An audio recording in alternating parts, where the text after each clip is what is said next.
So I thought this was kind of fun. I have a lot of my expert maps bronze bordered, which is kind of fun. It means I beat all the easy maps. And then I move on into my beginner maps, and I have a lot of these guys black bordered, and every single one of these guys has a black chimps medal all the way through every beginner map. I thought that was pretty cool. But I don't have that many black borders. Well, I have some black borders, but I don't have enough black borders. So I want to try to just medal spam for a little bit. Do some of the harder game modes, mostly on hard, and just kind of beat them through and show you guys some cool strats. We're going to start off with the magic monkeys only strategy, which means I think Oben's the best hero for this. Kind of obviously. He buffs magic monkeys. So why the heck not? Of course you could use any hero here, but Oben's just kind of cool and fun to use. In addition, I'm going for an elk start, and I'm just going to go straight into a rubber to gold because it's the only way to make money in magic monkeys only. It'll make the game just easier in the long term if I do that. Decided to go for a balloon jitsu for this Moab for around 40. We have $8,000 saved up at this point, so obviously we're doing pretty good. But believe it or not, I'm not going to build the next tower yet because I'm still doing so great, and I just want to make some extra cash out of this guy before I actually officially try to kind of speed run this for a faster medal. So you make a lot of money before around 50. But after around 50, the amount of money that you start to make and the amount of money that rubber to gold continues to make you is going to be significantly less. So right now we're starting to have our first issues, so I've decided let's just swap our strategy entirely. Let's go straight for a sun avatar. We're even going to sell this guy to get our sun avatar with knockback and ultra vision, so now we can just walk away and let him beat the rest of the game for us. I thought we might be able to make it all the way, but unfortunately without a trees... Oh crap, hopefully I put that in the right spot. Without a trees, we were not able to make it through round 76, and even with the trees, we're not able to make through round 76. Good news is we do have $50,000 though, so let's spend it up here, boys. Luckily, things went pretty smooth after we got this TT up, and now we can hopefully just insta-kill everything. Good bloop. There we go. Wonderful. And he got 226,000 pops. Not bad, man. Not bad. We're moving up into double HP Moabs Territory, which means everything up until round 40 is actually really, really easy. And then you have to deal with the first Moab, and as long as you have a tiny bit of Moab popping power, you should be fine. In fact, alternate balloon rounds ends up being way more difficult because it's a reinforced Moab, which means it's got twice as much health as usual, but then it's also got those ceramic balloons that are fortified on the inside as well, making it significantly more difficult. So this was just easy as crap, right? Next, I decided to go for a kind of weird combo that you probably don't see very often. First of all, I wanted to make extra money because extra money makes things easier. You can just make the game go by quicker if you have extra money. So I decided to go for a monkey town with jungle drums here, giving both of my other towers needing camera detection. So I decided to go for an extra buckshot Dartling gun over here, and I'm basically just get this guy up to bads and just let him kind of do his own thing. But for now, I really like this combo because it's two towers that are pretty good against the balloons, but pretty excellent against the Moabs. But before I get to the bads, I think it's probably worth it for us to just elk bolt these guys. So because of this guy, we were able to get a Sky Shredder by around 75 or so, which is pretty awesome. Unfortunately, we did make a slight mistake. Sai, I thought, was going to reach level 14 fast enough so we could just insta-kill some of these Moabs and make them a lot easier because of their double health. But that ended up not being a thing pretty much at all. I mean, we're going to get to round 80 without him even unlocking the ability to kill a single Moab. So that was pretty unfortunate. But luckily, these guys did end up doing a very, very good job and pretty much killed all the Moabs, no issue. All right, how are we going to do against a double health Zermagerd? Hopefully pretty good. I mean, yeah, this thing got popped at the very front. It barely makes it past just the top line here. Freaking crazy. And believe it or not, our Sky Shredder was not the best popper. It was the bads. That's actually pretty interesting. It's what you've all been waiting for. Half cash mode.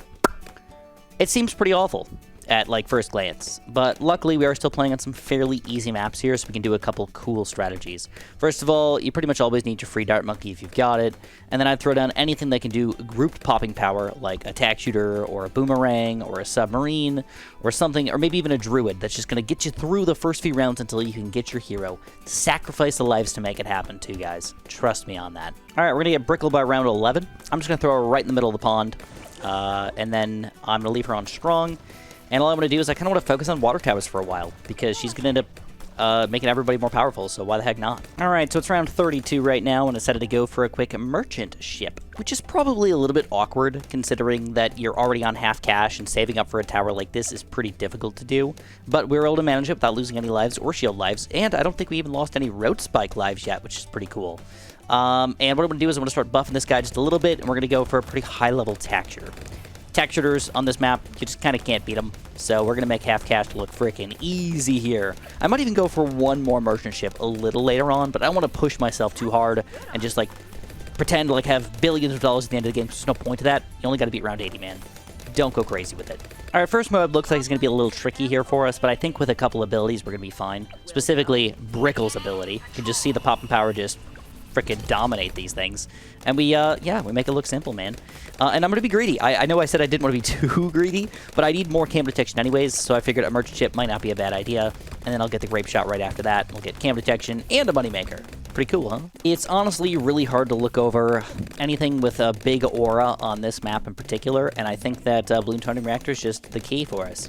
In addition, even though it seems kind of lame, I'm just going to do it anyways. I'm going to go for the middle path, heat tip darts, just to make sure we've got any lead pop and power covered, and because I really just don't think I'm going to need that much extra pierce here, so that's just where we're going to kind of leave it for now. And then, believe it or not, I'm probably going to save up for a pretty big fifth here. I'm thinking probably attack zone. 63 is a really big problem in a lot of stupid ways, and if you're ever having any issues whatsoever, I'm going to recommend right now to go for a really big bombs if possible, and I still think you should go for a missile launcher, and then put him on strong. Alright, this will knock ceramics backwards, and also any balloons that it hits as well. Going for the bigger bombs and heavy bombs means that it's just going to be a popper, but you actually want to knock back and support your popping power here with this cannon. That, in combination with the Energizer, means we make easy work of 63, and then it's pretty much just, again, a money-saving thing. I need another 10 grand to get our tax zone, but that doesn't seem that far away at this point, especially with merchant ships that are easily sellable if we need to make that extra cash flow. To be honest, there's a lot of other cheaper and easier towers to use than a tax zone, but this kind of just makes me feel like a rock star, so that's why we're doing tax zone. I don't even need any buffs on this guy because I've got all types of pop power at this point, but I am going to buff him anyways, because why the heck not? Let's get at least an alchemist on him, and yeah, I'll probably just leave it at that. I think we did a great job of doing exactly what we needed to, because the Meltmaster 5000 has officially arrived, and we didn't even need to use our Mega Mines or anything. Or did we? Kablamo, shablamo, just activate all the abilities, because why the heck not? And we easily clean up half cash mode, man. Woo! Another easy medal for us. It's not like you guys probably need much help on a beginner map, on just a medium game mode, especially standard medium, but I'm going to do it anyways, because I wanted to play a Popless mode for you guys, which is, I think, one of the more difficult of the medium maps. So I decided to go for a really quick saw to start, which led me into a boomerang Moab press, and I was able to get all these guys in a cheap location up in the front here. I also decided to go for an extra popping power razor rotors, and basically all I'm going to do is I'm going to go straight into a balloon liquefier, and I think that I have everything that I need. The only thing you got to watch out for is this does have camo lead balloons, so just confirm you've got camo lead popping power, and then you can kind of just walk away and let the game just play itself as usual. That was almost like too easy. I just happened too quickly. Look at this. We only get $137 too. That feels kind of... This is the only game mode that, like, actually scares me a little bit when you first start playing it. I don't play Popless all that often, but, like, seeing this fire and these exclamation points and everything is just kind of scary. But doing Hero Start, especially as Saw to Start, is probably one of the easiest ways to take down Apocalypse, because you have 150 lives plus 25 shield lives. Saw can take down most rounds for a long time. And then you can decide if you want to start trying to make some money, or trying to just pop some balloons. In my opinion, you do probably need to get some popping power in here, so we're going to go for a pretty quick boomerang. I'm going to throw my boomerang down in this Jungle Drums territory, and I'm going to see if the long range is going to allow me to reach over here, because he just got a pretty significant buff, and it looks like he can. Sweet! Alright, that looks awesome. It's actually kind of a bad thing, though, because his boomerangs are actually hitting the wall here, and they're just disappearing, so we'll see if that ends up being a bad thing in the long term, but for now, Apocalypse is going. This is the one game mode that I don't think that you need banana farms, but I just recommend them. You can get by on most other maps without too many issues. You can just go for other farming techniques. Just get a Buccaneer, get an Elk going, maybe one banana farm if you want to, specifically like a marketplace upgrade. This one banana farm is probably going to carry you, and I think that's all we're going to do. We're going to do one marketplace and get it up as quickly as we possibly can so we can start making money for the long term. But we are going to have to start worrying about these balloons, man. Round 16, we already got to deal with white balloons popping out here. One thing to keep in mind for Apocalypse mode is that you have to deal with all balloon types fairly early on in the game, and that's difficult to do. Sada has everything, including cam detection, besides lead balloon popping power and camo lead popping power. So I think the best thing for us to do is just get a thing that can pop leads, and I think with a pretty quick boomerang here, that's probably as good as we're going to get.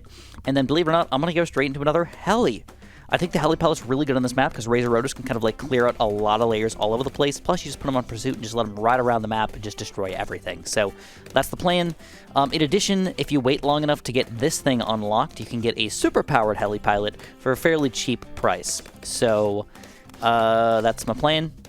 And I'm going to jump to it. These middle rounds are fairly long rounds, believe it or not. And our first lead balloons came out around 20. Our first camo balloons came out around 21. And now we're having to deal with a bunch of camo balloons, a bunch of lead balloons, and kind of everything in between. Specifically, the late 20s here have been extra specially difficult, but heli pilot Sonic combo is actually working really, really, really well still.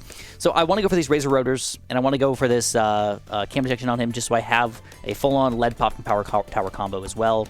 Throughout the entirety of the map. In addition, it's pretty good at Moab Popper, which means if this first Moab comes out a little too early here on the late 30s, we'll still have something to deal with here. In addition, I was able to get a quick 203 marketplace over here, which means money-wise, that is good. That is really, really, really good on a Popless mode, man. And I think we're going to start powering up our Boomerang a little bit. I want some extra pop and power, and I think the easiest one for us to go for is a more Glaives, and possibly, if we can ever afford it, I'd love a Glaive Lord. I don't think we're going to be able to get it, but I think it'd be a really, really cool tower to have, all right? The only issue is that early Moabs are going to come out in pretty big bunches, and if I don't afford a Glaive Lord, I'm going to definitely have to pop something else out. So we're going to, like, play it by ear here, but I'm thinking either Bads or Glaive Lord. That's kind of my plan. First Camo Leads, big bundle here on 41. Would not have been enough for just one Sawed ability, so I'm really glad I went for this Heli Pilot. But no Moabs yet, which is kind of surprising. All right, first Moab on around 44. Once you see the first one, though, you expect a lot more. We're like right in between Glaive Lord money and non-Glaive Lord money. I can sell this guy for an extra $5,000 if I need to, but if we see like 3 or 4 Moabs, I'm a little afraid, to be completely honest. I'm going to try to push it, though. I really like it, because then if I get a Glaive Lord, I know for sure 100% the rest of the game is just going to be easy. That's kind of cool to have just an automatic win under your belt here. The next like 10 rounds will just be gonzo. In addition, if we wanted to get even crazier, selling a Heli Pilot on top of selling Banana Farm get us that much closer. And that's also really, really cool and gives us all types of balloon popping power. So you know what? Screw it, man. Oh, there's a reinforced Moab already. We're going to jump on it. All right. Oh, yeah. It's all happening all at once. I think I got the money for it, though. So we're going to go Heli Pilot and this guy and Glaive Lord. All right. A risky play, but definitely a worthy play. It's kind of cool to watch, though. These rounds happen very, very quickly because there's so many balloons coming out. So you can kind of just watch the last few rounds here just jump. 56, 57, 58, 59. Of course, the slowest round ever is the one that I talk about. But the early 50s just jumped, man. Jumping to 57, then 58. There you go. You can see him just jumping. And 59. And let's clean the last rounds up. And round 60. And then we get the medal. Where you at, boys? Where you at? Come on. There it is. All right. Glaive Lord, the monkey star, even though he was there for only about 5 rounds or so. Wonderful. I know by now that this map's probably a little bit boring, and medal spamming is not exactly the most exciting thing ever, especially for beginner maps, and I'm not realizing this. This may not be a good video for a lot of people, but I used a variety of strategies, and one thing that I definitely didn't do, though, is I didn't use that many different tower types. I feel like I didn't use the Ninja at all, I didn't use the Wizard at all, I didn't use Mortars at all, I didn't use, well, I guess I used most towers. I didn't use any beast handlers at all. I used most of the towers that are just kind of beasts that just do their own thing and make sure they're actually going to pop balloons, and I noticed that that is one thing that I did. But here you go. We've got reverse right now. I didn't even use my hero today because I didn't feel like I needed it. And I'm going to go for a quick engineer here to be, honestly, bulk of my Moab popping power. It seems stupid, seems weird, but I think it's going to work for us. And because it's only on medium, I can't expect too many issues here, right? So let's just watch the Moab get popped, hopefully, even possibly by the Ring of Fire. I think the Ring of Fire does actually melt Moabs more than you could imagine. And then, look at this. Oh, yeah, look at that meltage. Beautiful. Well, our Juggernaut just got a little less awesome. He's still bouncing off a lot of walls here, but the second tree over here is gonzo, and that means that we still get some bouncage, but a little less bouncage. Luckily for us, I'm still trying to, not really speed run necessarily, but just try to pop things a little quicker.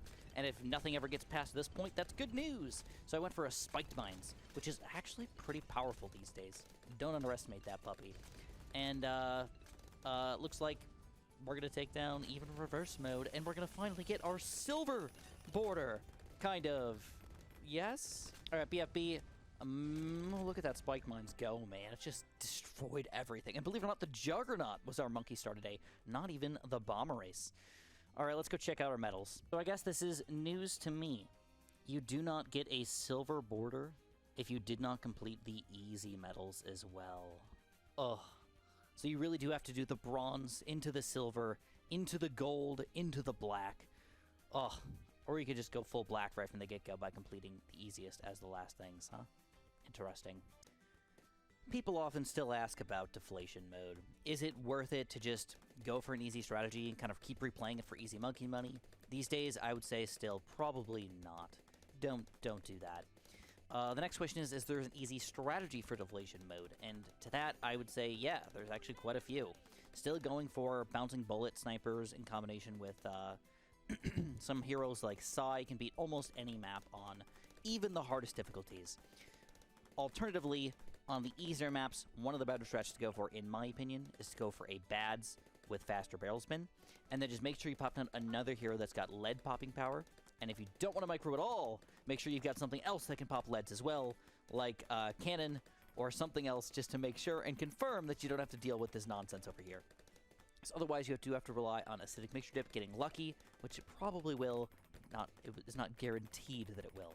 So for my purposes, I'm going to go for a Wall of Fire Monkey Sense, just to confirm I will have all that lead popping power. But for everybody else, again, pick a hero if you want. Churchill's not a bad idea if you want to just go for a lack of Alchemist on this guy as well. Somewhat unfortunately, even with front-loaded popping power here, putting everything closer to the front of the map so we can pop these things as quickly as possible, it still takes about 5 minutes to pop Deflation, and that's kind of wild, actually. You would think 30 rounds would be a little quicker than that, but I guess not. So unfortunately, after about 2 hours of playing Bloons, we are not even close to getting anything done. I still have a lot of medals here, and we got a bronze border. Woo! That's about all we got done today. Just one bronze border, and of course, a lot of medals. But if you guys are enjoying the content, you enjoy this video in particular, and you want to support me, use my creator support code, it's SJB. I really appreciate it, guys. And of course, have a super duper delicious day.